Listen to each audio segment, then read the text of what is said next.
I'm reposting this video because I had an editing glitch on the original one, so if you've seen it already, nothing's changed. If you haven't, enjoy. The buggy is now at my home workshop where my woodworking stuff is, and I'm mocking up a body, which is not as simple as I thought it would be, but we're coming along.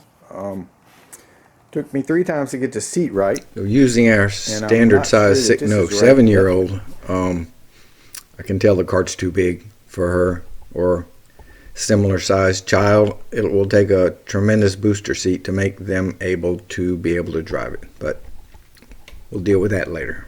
For right now, we're moving forward on the body.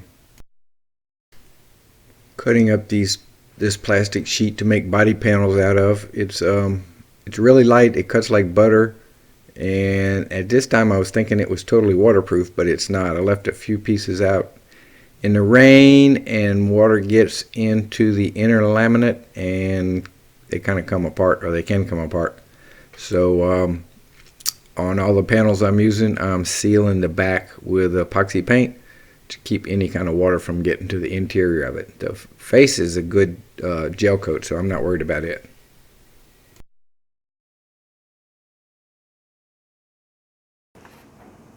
So I'm putting these little lookouts here to, 1, bust my shin, and 2, hold up the step that's going to be on the side.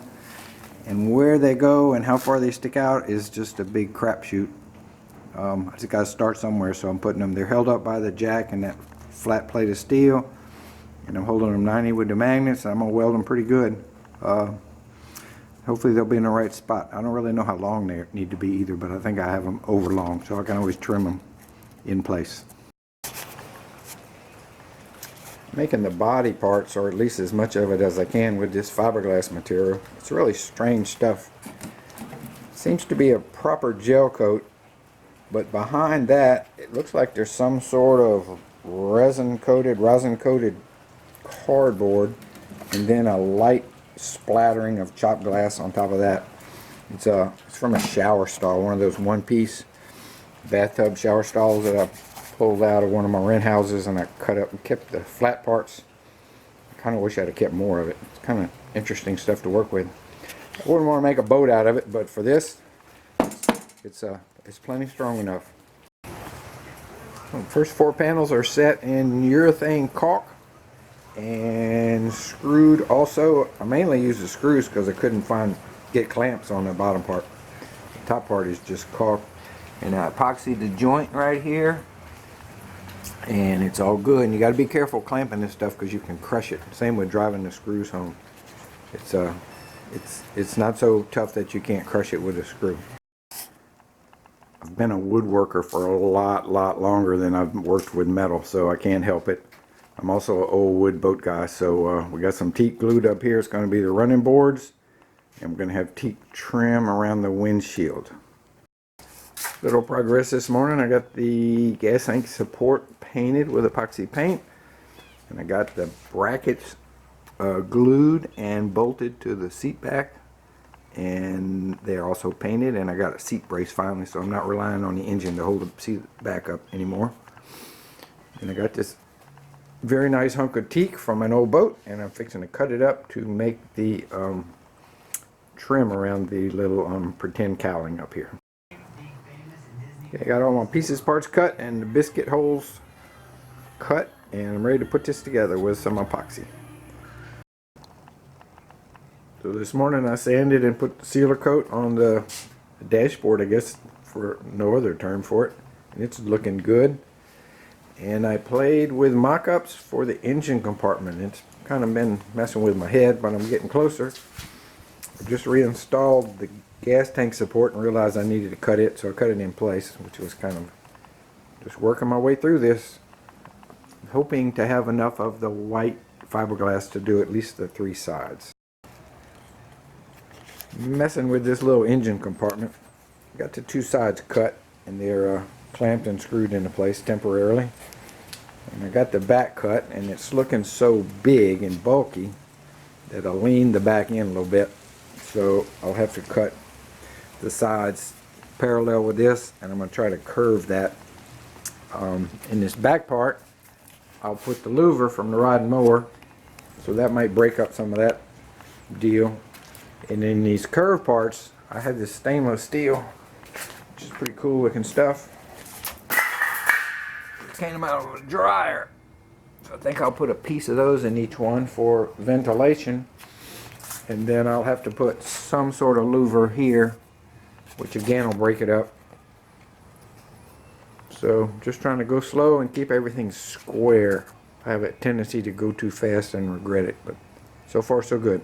I just cut 8 of these little curvy things out of the last of the houseboat fiberglass. This is real fiberglass, not that shower stall stuff.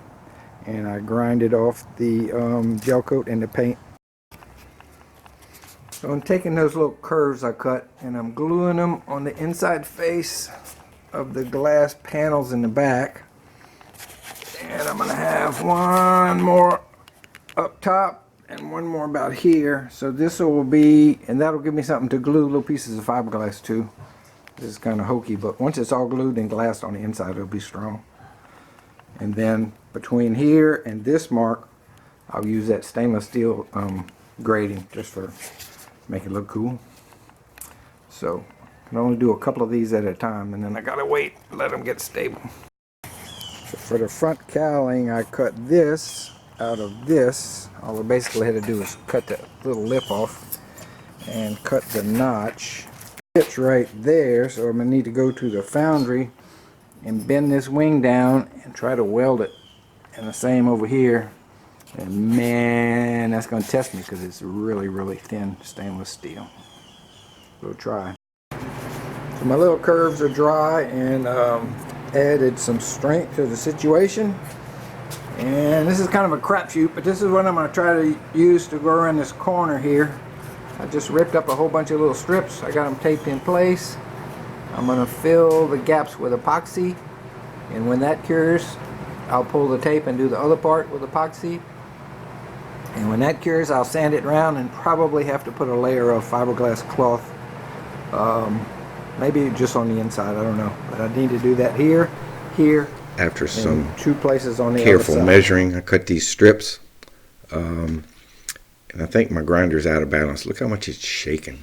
Good grief.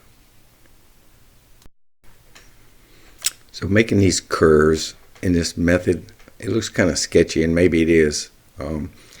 I have some flexible plastics, some PVCs that I could easily bend around this curve, but I was concerned about fascinating them. I've had mixed results on gluing different kinds of plastics.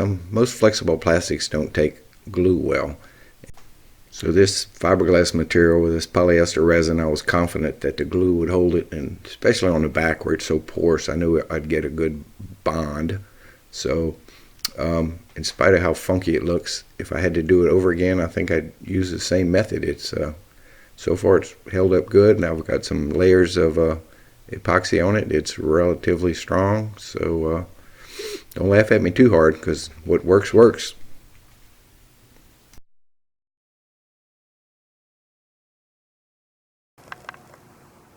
So next morning, blue tape is off, and the gray, which is actually thickened paint, has cured. And now I'm going to go over it again with some thickened epoxy, fill up the rest of the cracks. Alright, this board with the radius on each end represents what my goal is for the top. I want to radius all 3 corners. So that means I need to trim these sides down, match that radius, and then project the new line on the back and trim the back, and find something to build these radiuses up with. I'll probably just use a board. I got the 4 pieces that will finish the curve in the back. They're all cut. I'm going to clamp them and glue them. Okay, so the glue's been clamped overnight, and I'm going to remove the clamps, and hopefully I can remove the whole thing off the back of the car. So I can work cosmetic here and move the car back over to the foundry so I can continue doing a little bit of welding.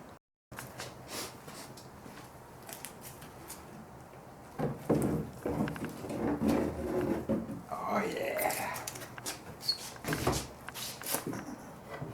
So now I can turn it over and epoxy all the cracks that didn't get epoxied from the top. And then I have the stainless steel trim for the front in place and kind of halfway tacked. Having trouble welding this stuff. It's so thin, and trying to weld it in place is even worse. So I think I have it tacked enough where I can get it off and put it on the workbench.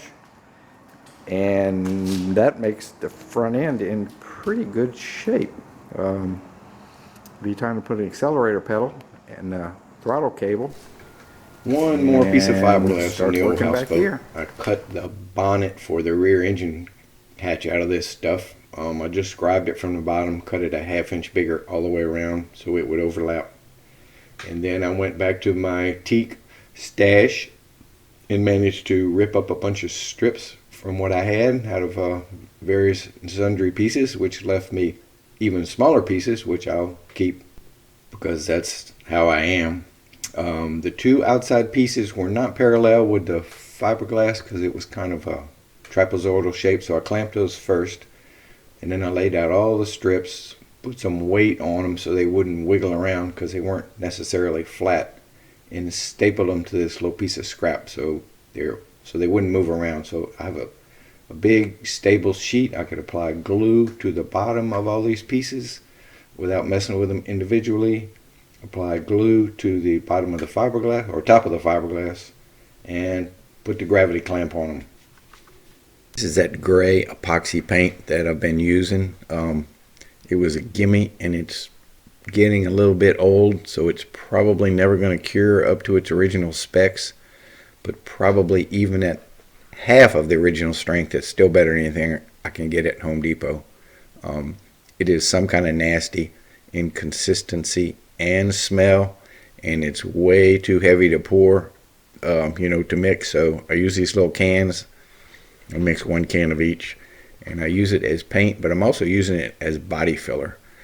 I mix it up, and I mix it with a thickener, and the thickener, my go-to thickener is it's called Polyfiber, and my wife buys this to mix. It's meant to thicken rubber mold making materials, and it's the best thickener that I've ever used.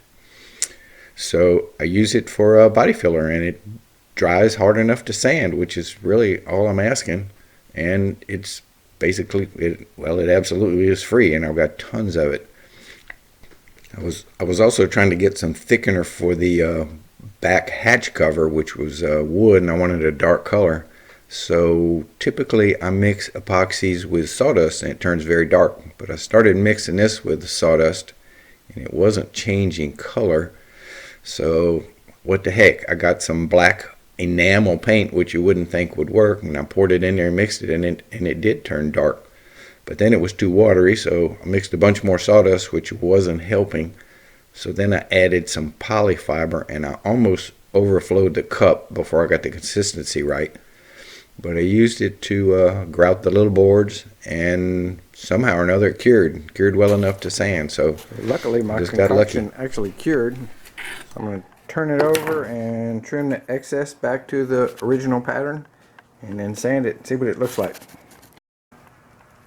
Quick belt sanding, flatten it off, and it's going to be really nice when it's finished sanded and varnished. It's going to match the dashboard. The running boards I'm going to let turn gray, but the other parts I'm going to varnish. This is a Home Depot product. They call it FRP, fiber reinforced plastic. To me, fiber reinforced plastic is more like fiberglass, like a boat. This has doesn't have a whole lot of fiber in it. It's more plasticky. But I bought a sheet and I scuffed up the rough side. It's got a textured side and a smooth side. I roughed up the back side and I glued 2 pieces together, and I got a pretty substantial piece of plastic. I think it's going to make a good door, or artificial door. Go right here.